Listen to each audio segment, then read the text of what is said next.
Good evening, folks. Got a bit of a treat in store for you tonight. As you can see, I'm wearing my party hat. It's a very special evening. It's a book birthday. Yep. So, welcome to the party. Tonight I've got a reading for you from the book, my new release, which is Burning Reflection from Mannison Press. I've got a bit of a reading from that for you. I've also got a bunch of these to give away, so there will be a prize draw later.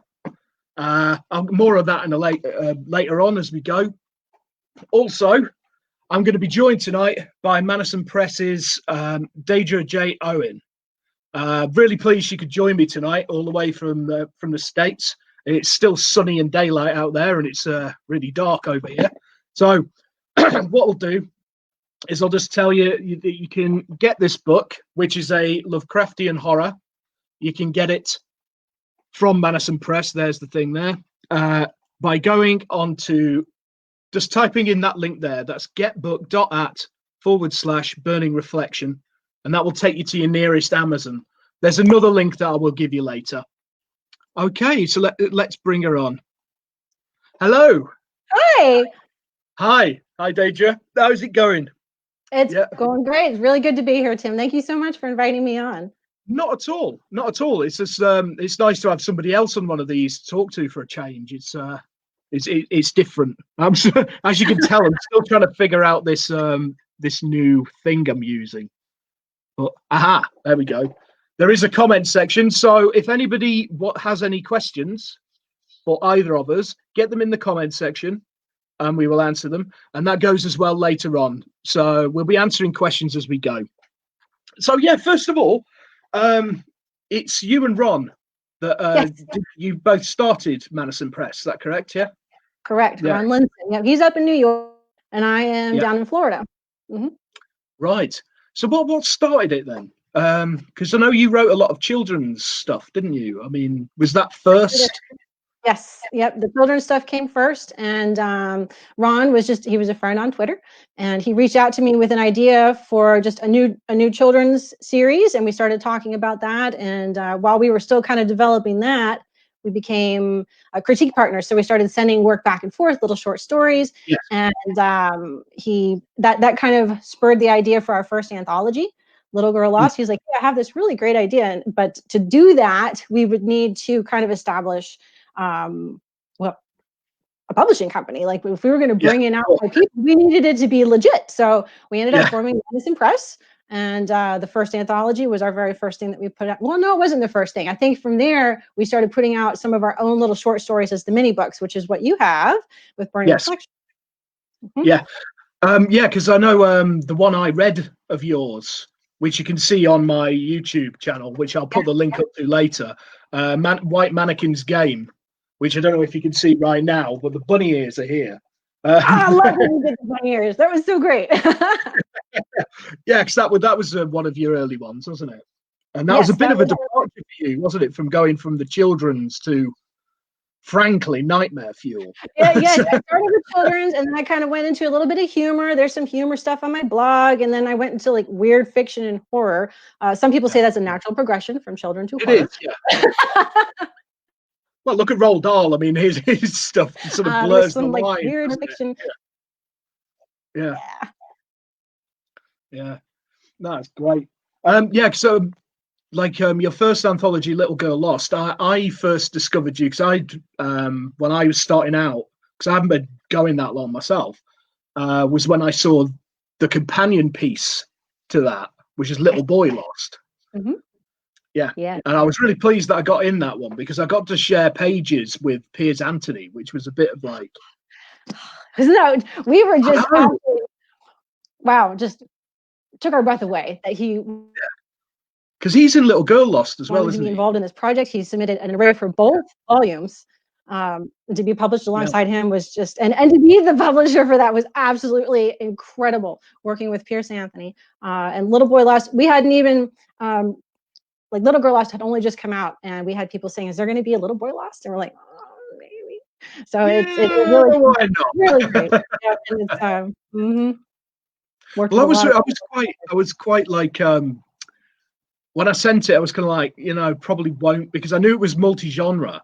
So I didn't know how weird you would take a story, because that one is kind of actually it's one of my fondest moments as an author was Piers Anthony's review of that, because he said my story made him wince.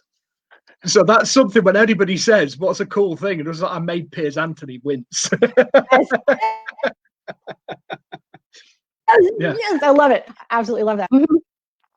And we like the multi-genre approach. Like our anthologies are multi-genre, and when it comes to the Mannison mini books, we're just kind of anything goes. It's just all about the short story format, and that really leaves us open. Like recently, we put out a new collection. It's a Western.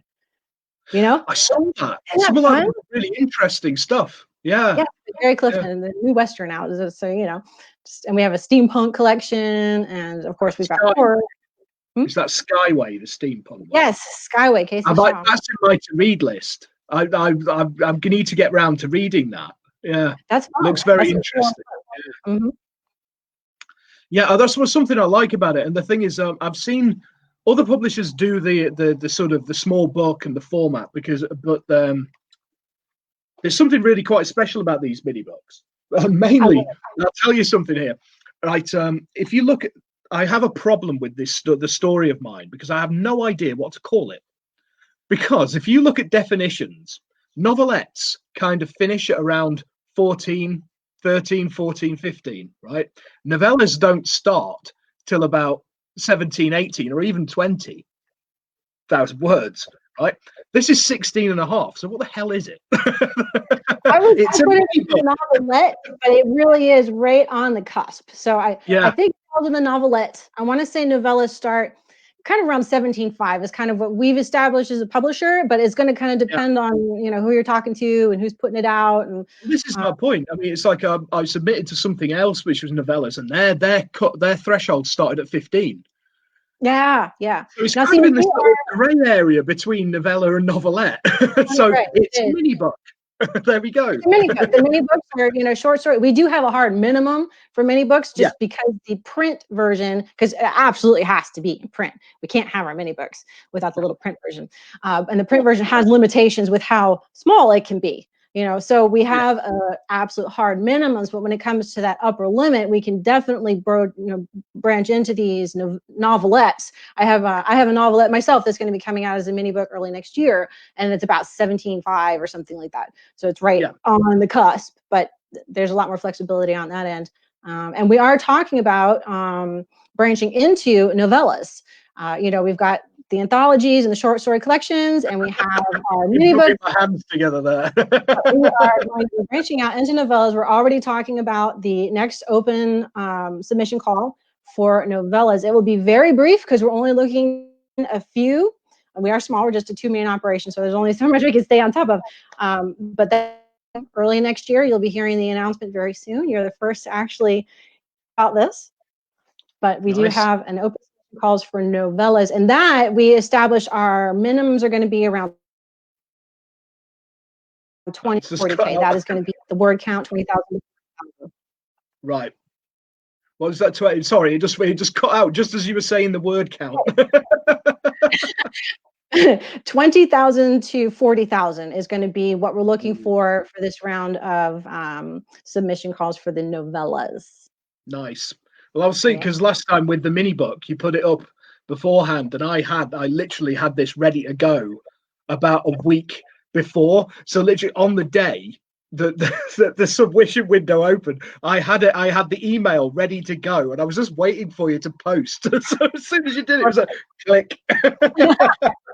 So fun to see repeat names, because you were part of the Little Boy Lost anthology, and to see some of the authors that we've already worked with resubmitting work it's really exciting, because we have had a wonderful experience with all the authors that we're working with. So it's really great when someone resubmits, we get to work with them again, and it just kind of builds that brand for us, for you, because now we also get to throw in, hey, he was also in Little Boy Lost, published alongside here's Anthony, so just get the cross. No, it's like, I'm in a book with Piers Anthony. Brilliant. Funnily enough, I actually spoke to a guy. He contacted me earlier today He's in one of your mini books that's coming out in January, he says. Gary Power. Yes. Yeah, he lives down the road. He lives in literally Hayward's Heath. It's like one or two train stops that way. That is so cool. Oh, how about that? Very cool. Yeah, it was just a small world, isn't it? Yeah. That's so cool. Yeah, he'll be coming out in January. Yeah. Okay, we've got some. Just have a look if we've got any questions here. Yeah. Thank you. Hello. Yeah. Where are they coming up? I'm sorry. Oh, can you not see it in front of you? I'm looking at my computer. All children bring horror. Oh, I had the wrong tab open. Oh, look. Hi, everybody. Oh, I do that. all children bring horror. Yes, that's the progression. Yeah. Hello, David. Yeah, I've just spoke to him. I've just conducted an interview with him. Yeah, nice. There we go. Nice to see David Green and Tim Mendees as usual. Yeah, the book format. It is yeah, there we go. Plus, mini books are just damn cute. And they are. Yeah. And to be honest, they actually, like I say, they actually fit in the sporran.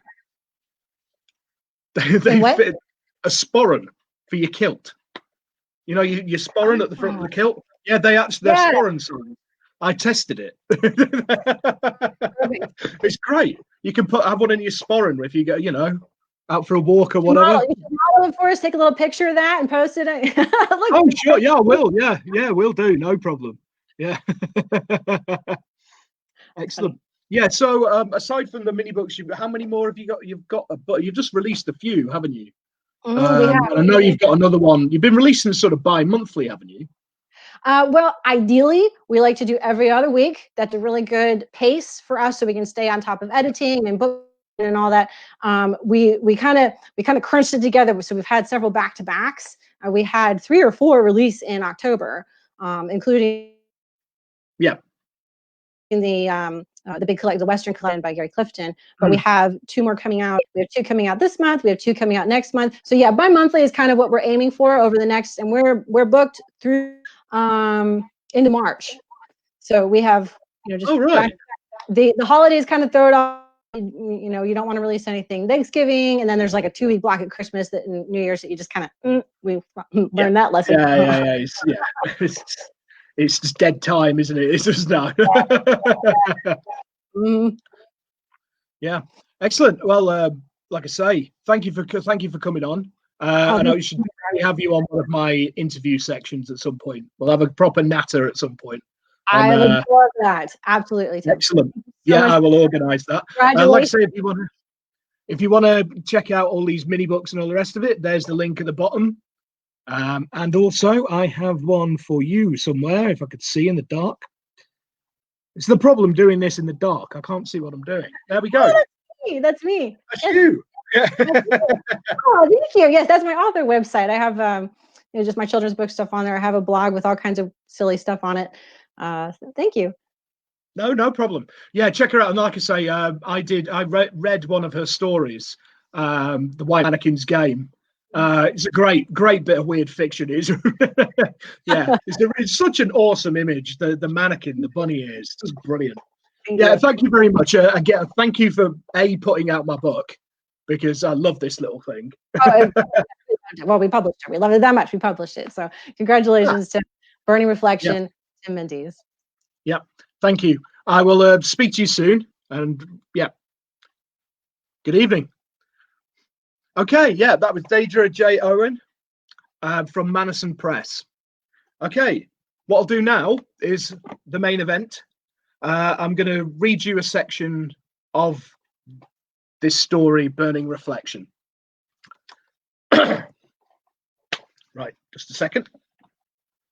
Right. Aidan Conley grew up with the firm belief that his uncle Kenneth was a vampire. Upon reading the man's last will and testament, however, it became clear that it was something much more mundane. The man was as mad as a box of frogs. Kenneth had been a proudly confirmed bachelor and something of a dusty old recluse. Accordingly, as his only surviving relative, Aidan would inherit the man's assets. So far, so normal. It was the man's fear of mirrors that had Aidan scratching his balding pate in confusion. One of the clauses in the will insisted that whoever received the property be given a dire warning about the mirrors. This warning came in the form of a ratty old notebook stuffed with ill-fitting pages and tied up with darning wool. Aidan hadn't looked at it properly as yet, having merely glanced at a couple of the dog-eared pages. He was reserving that dubious pleasure for another day. One of Aidan's earliest memories of Conley House, on the outskirts of the isolated village of Hollow Hills, was his wild-eyed uncle bellowing at him for uncovering the mirror in the study. His father had later explained that Kenneth suffered from spectrophobia, the fear of mirrors. It was partially due to this condition that Kenneth had abandoned his teaching post and retreated to the family pile, where he remained in relative solitude until the day he died. Every mirror and reflective surface in the large detached house overlooking Bodmin Moor was covered by a sheet or curtain, and the silverware left to deliberately tarnish. He would only remove the coverings to shave and whatnot during daylight hours, and never during the hours of darkness. Aidan never asked him what he was afraid of for fear of his fierce temper. During his teaching days, Kenneth had been given the unflattering nickname of the Ogre of Truro. The children feared the man's wrath and his dexterity with a cane more than the devil himself. As Queen Victoria entered into the twilight of her reign, Kenneth Conley had cut himself off from the world, and it appeared that, in conjunction to his pathological fear of reflective surfaces, that he was also suffering from agoraphobia. At least, that was the reason he gave for not attending his brother's funeral after his own tragic death from consumption, only a year before his own untimely demise. His small household staff catered to his every need, and the local populace hadn't clapped their eyes on the man for over a year. Not that any of them had missed the erratic old curmudgeon. Aidan was thrilled to have inherited the old family pile, as his current lodgings in the city of Truro were cramped, to say the least. He shared the modest townhouse with 3 other general practitioners, so there was nary a surface that wasn't clogged to overflowing with documents, journals, and medical paraphernalia. One of the men had an unhealthy obsession with leeches that left the property smelling like a swamp on warm days. When the will was finally processed and all legal matters attended to by the family solicitor, he wasted little time in packing up his meagre possessions and jumping on the first cart to Hollow Hills. Rain hammered the roof of his horse-drawn hansom cab as it rattled along the lonely lanes that threaded their way up into Bodmin Moor. The wind howled down the valley as the horses bravely soldiered on towards the village. It was just after 3 in the afternoon when they pulled up outside Conley House. Aidan jumped down from the cab and landed with both feet in the mud.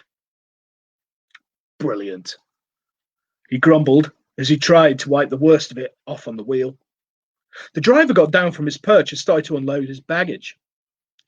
The house looked as though it had changed little in the decade or so since last visit. The path was still choked with weeds, and a veritable curtain of ivy clung stubbornly to the lime-washed edifice. Aidan took 2 of the heavier suitcases and navigated the crazy paving path to the door. Placing the cases on the top step, he reached out and gave the rather unusual door knocker a good slam.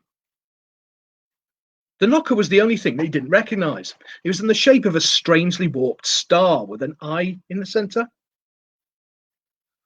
The knocking ring itself comprised the sclera, or white, of the eye, and was embossed with an overhanging flame motif. His knock echoed loudly in the dusty hall.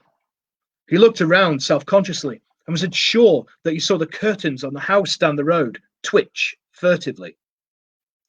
After a moment of silence, he heard what sounded like a woman's footsteps tottering towards the door. Following the clunk of the lock and the screech of tortured hinges, the door opened and Aidan was greeted by the pinched features of Mrs. Gittings, the housekeeper.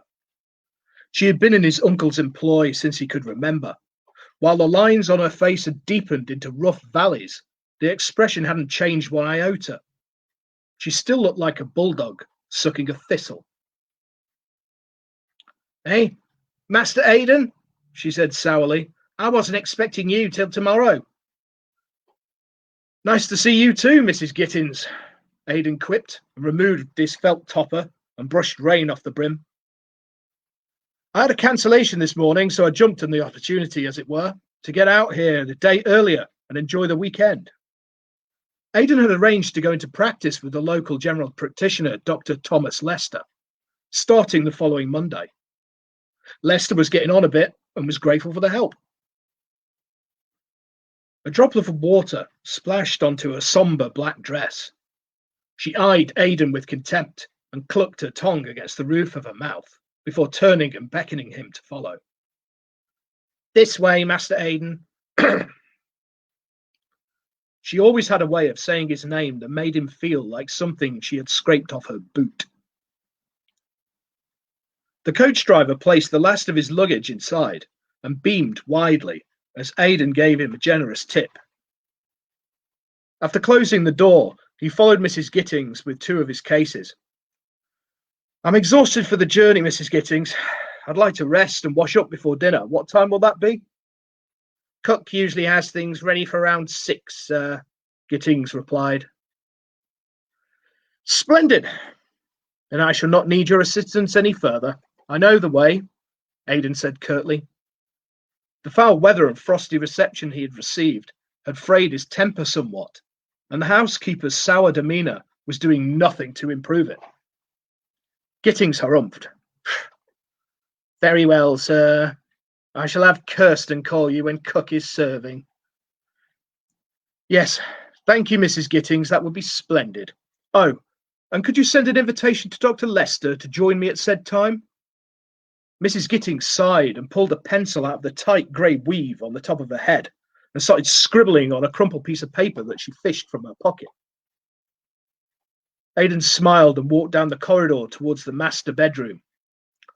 He had left instructions that it be cleared of his uncle's possessions and that they were to be moved to the study, as he was now master of the house. It was only fitting that he had the master suite.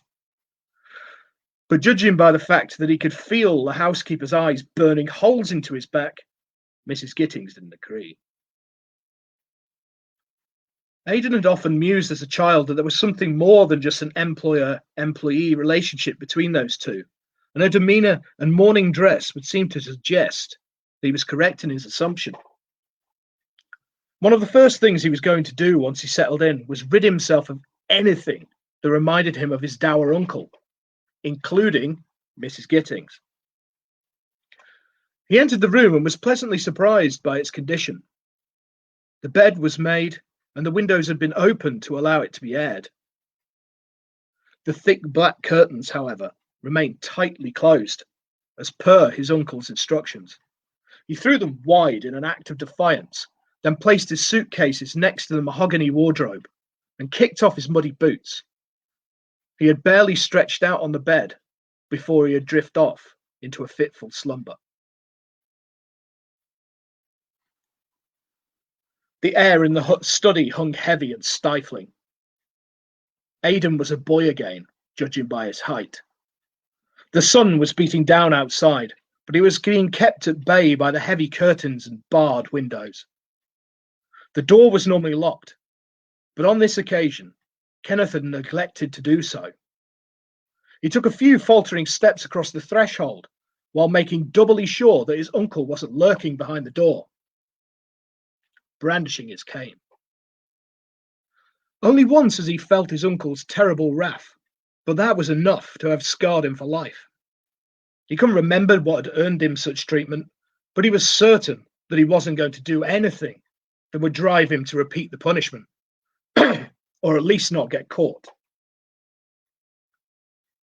The large desk sat to the rear of the room and was piled high with books and papers on mathematics and geometry.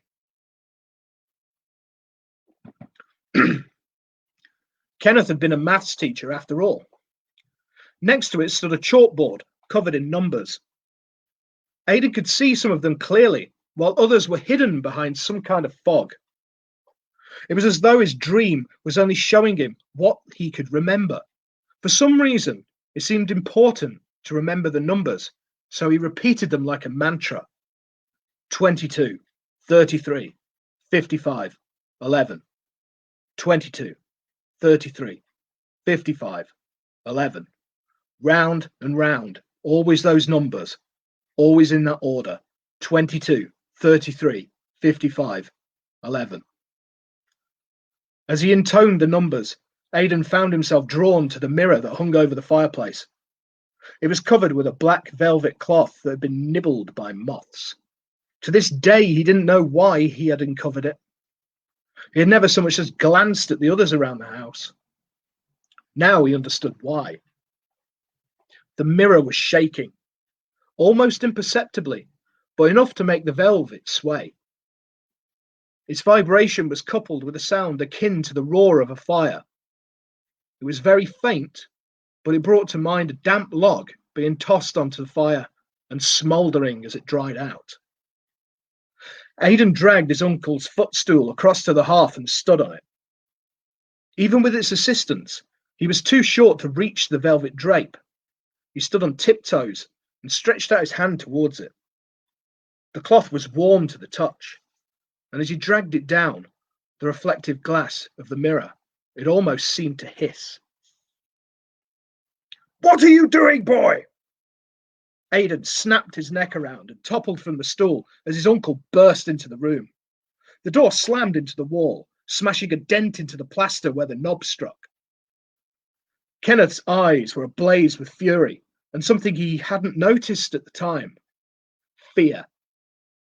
I'm sorry, Uncle," Aidan babbled as the towering figure stormed across the room in his direction. I thought there was something behind it." Aidan scrambled backwards away from his uncle. The fire in his eyes seemed to grow in intensity as he neared the mirror. He was so angry that it appeared that smoke was literally coming out of his ears. In fact, his whole body was smouldering. "What have you done?" Kenneth growled furiously, spitting sparks and embers that twisted to the carpet. "Meddlesome child!" Aidan let out a little cry of fear as his back connected with one of the overloaded bookcases.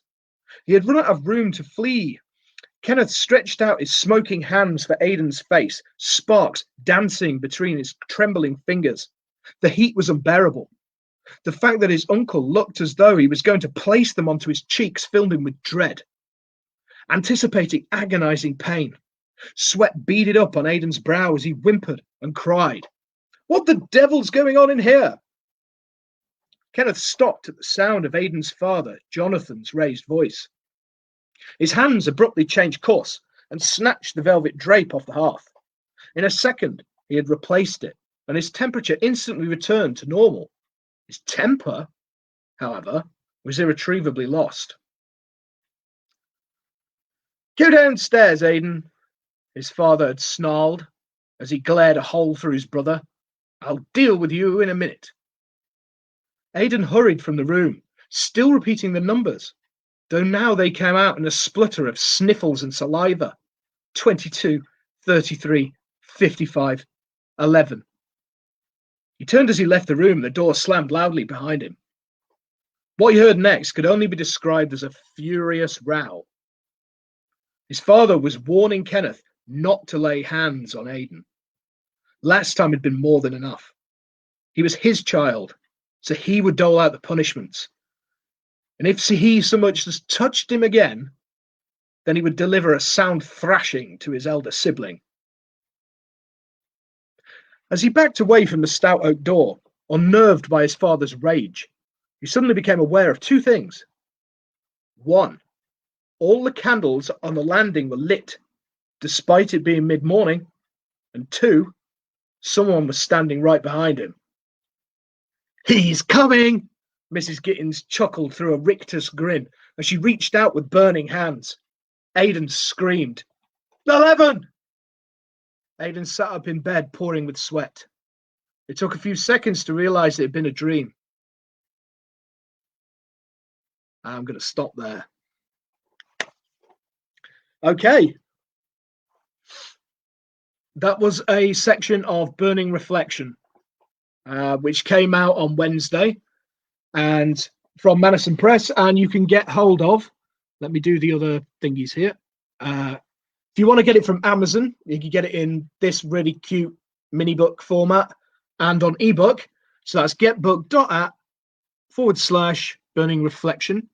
And we also have another link here for other formats of ebook.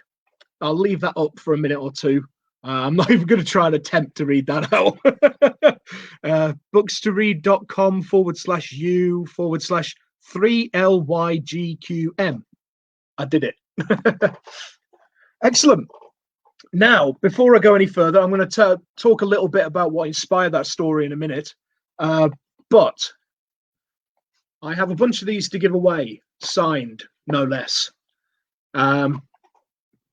And because this story is very Lovecraftian in nature, I was trying to come up, because I've had difficulty in the past of saying just comment on the post, because I don't know whether people are commenting for the competition or just commenting.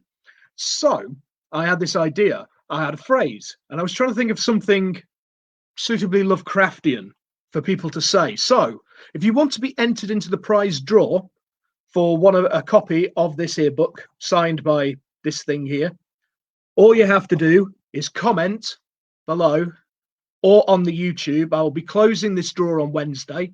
All you have to comment is this. Yeah, give me a Fatagan book. So there we go. Suitably Lovecraftian. That's all you have to do is comment, give me a Fatagan book. Yeah, Cthulhu Fatagan. Yeah, excellent. Right, so that story had a bit of a strange life to start with, that one, because as has become a bit of a running joke with certain friends of mine, I can't keep to a word limit to save my life. And it was originally intended to be a short story for a monthly competition held by Erie River Publishing.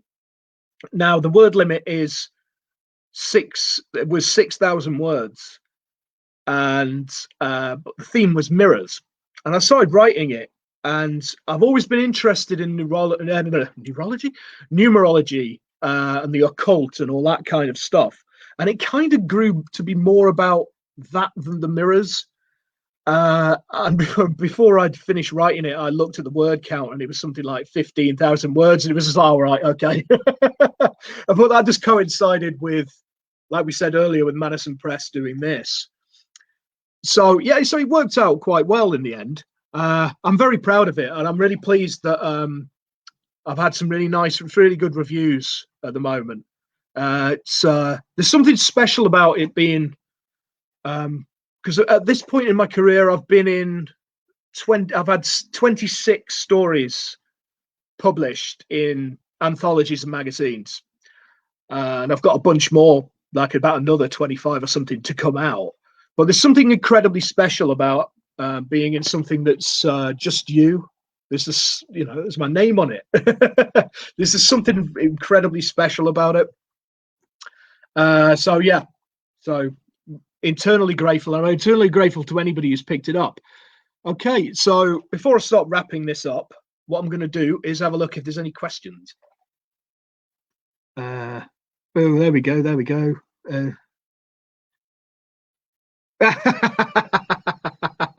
Yes. Deidre says, oh, you spelled it out. Much more fun to make folks look it up. I should have done that, shouldn't I? It may see how many people I could get Googling Fatagan. Yeah. Excellent. Yeah. Kurt says 3LYGQM sounds like a Lovecraftian word. It kind of does, doesn't it? That could be a god. That could be a deity. Thank you, Joel. Joel says he loves the descriptions of the mirror, a lot of subtly unsettling qualities. Excellent. I've spent a lot of time with this one, trying to actually get the atmosphere right, because it's the thing when you're doing something that's more of a period piece, especially something that's, I mean, it's pretty gothic, you know. It's think it makes make or breaks on the atmosphere. I think. I don't know, but anyway, I'm quite happy with it. So, thank you, Jasmine Jarvis loves this story. Yeah. Oh yes, you were one of my ARC readers. Yeah. Thanks. I'm glad you do. Yeah. William Wellman comments, nothing says Lovecraftian like somebody dying with only one surviving relative. I've never thought about that before, but yeah, you're right. You are so right. Who is David Green? I don't know.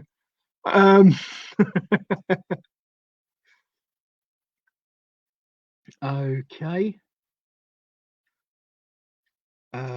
Yeah. Any plans for a sequel, perhaps involving flaming cabinetry? Thanks for that, William. That's a great idea. No, maybe a void in a cupboard or something. But no, funnily enough, actually, the thing I'm writing at the minute, which is a well, again, it was supposed to be a novelette. It's probably going to end up being a novella. That's related to this one. I'm actually right. That's actually what I'm writing right now. Yeah. So there will be kind of, yeah, it's gonna be interesting because it's not a direct sequel, but it kind of is. But you'll see. You'll see. That's a really good question, Kurt. Who's going to play Kenneth in the film adaptation? Brian Blessed. Brian Blessed would be the perfect Uncle Kenneth. You know, what the blasted hell are you doing, meddlesome child? He'd be perfect. Yeah, it needs to be somebody big and big bushy eyebrows, you know. Excellent. Right, I think I've exhausted the questions here. Right, so what I'll do is I'll go through a few links. Sorry, I've been a bit clunky with these things. It's just I'm used to using bits of cardboard, so this technology is all a bit beyond me. Right, so yes, that's Burning Reflection, which is a Mannison mini book from Mannison Press. There you go, MannisonPress.com. There's a direct link to the Amazon for the book. And thank you all. Thank you anybody who's picked it up, and thank you again. Just, you know, I'm going to be cheeky now and say if you do read it and you like it, leave a review, because I didn't realize until I looked it up on the internet the other day how many of the algorithms that go into Amazon are actually based on reviews. There's actually more things based on the number of reviews than there are actual sales, which is very strange. But okay, yeah, and if you want to keep up to date with what I'm doing, my writing, there's a full bibliography on there, and there's also a page with all my videos with all my live readings. That's timmendeswriter.wordpress.com. It's from my YouTube channel. It's tinyurl.com/Tim Mendees YouTube. There's something like 15 live readings like what I did earlier, and a series of interviews, and there's all sorts of other fun stuff on there. There's some like round table interviews and appearances. And there's an appearance I did at an expo. Yeah, it's miscellaneous. There we go. Okay, yep, facebook.com/Goat in the Machine, which is probably what you're watching it on now. And again, if you want to check out, I would urge you to read it. If you don't, either read it or listen to it, The White Mannequin's Game by Deidre J Owen. I'd recommend it for fans of weird fiction. It's great fun. And like I say, I've seen a few of you already putting it down. If you want to win a copy of the book, that's all you got to put. Give me a Vertagen book. Thank you very much for joining in. And I've got another. Here we go. Hey, because it's book birthday. Yeah. Where's my little thing? Oh, there it is.